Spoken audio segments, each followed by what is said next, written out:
It was supposed to be an innocent adventure. A group of teens, bored, looking for something exciting, something different. The house we decided to explore in Hot Springs, Arkansas, was one of those places everyone about. You know the ones with stories that make you feel like you're being watched just by about them. This house, it was said to be cursed.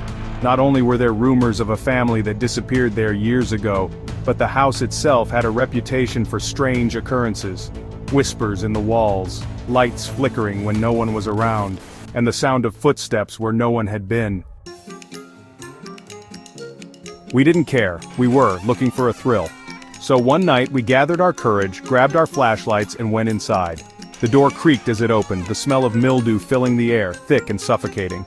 We made our way through the house, each step making the floor groan under our weight. At first it was just an eerie quiet, until the creaking began to sound like footsteps, not from us, but from somewhere else.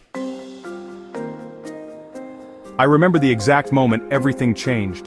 One of my friends, Sarah, felt a cold hand grab her shoulder. She screamed, but there was no one behind her. No one. We all rushed toward the door, but as we turned to leave, we saw something.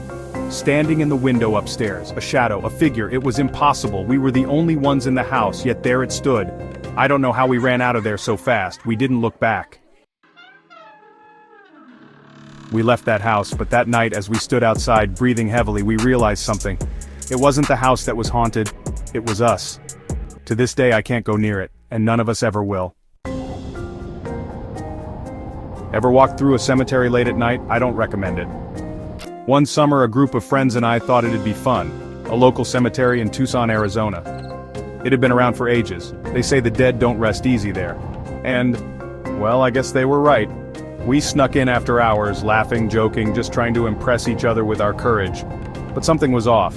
The silence, the weight of the air.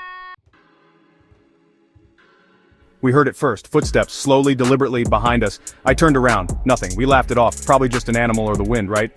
But the footsteps kept following, closer and closer. I swear I could feel it watching us.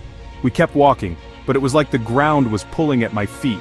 As I glanced back into the shadows, I saw it. A figure, standing completely still, motionless, watching us from the far corner of the cemetery. We froze, no one moved, and then the whispering started.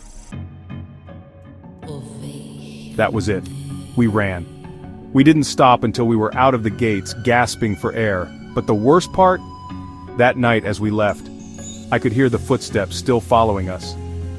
I don't care what anyone says. No one who was there ever steps foot near that cemetery after dark.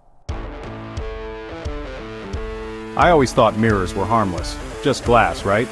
Not when they're old. When we were kids, my friends and I would always hang out at Emma's house. It was an old building, creaky floors, the kind of house that always seemed to have a cold spot in every room.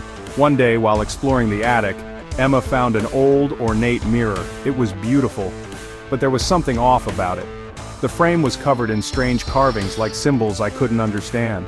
At first, we thought it was just an antique, but when we started looking into it, that's when things changed. It was Emma's turn. She stood in front of it, laughing, daring us to look. But when she stared into the mirror, her face changed. She screamed, a blood-curdling scream, and turned around, but no one was there. We all rushed over. She was pale, shaking. She said she saw a woman, in a white dress, but there was no one. Not in the room, not anywhere. We quickly covered it up, put it in storage. But Emma never felt safe after that. She kept seeing that woman in the mirror, even when it was put away, a reflection that wasn't hers. Days later, Emma started having dreams. Dreams about the woman. And they weren't just dreams, they were nightmares. The woman would come to her at night, watching, waiting. I never believed her until I saw it for myself. I tried to get rid of the mirror, but the nightmares didn't stop. And neither did the woman. These aren't just stories, they're real. Things happen in the dark that we can't explain. And sometimes we don't want to, because once you look, once you see what's really there, it never lets you go. So, the next time you're alone, when you hear that creaking floorboard, or see a shadow in the corner of your eye, ask yourself, is it just your mind playing tricks, or is something watching you? Because it's always watching.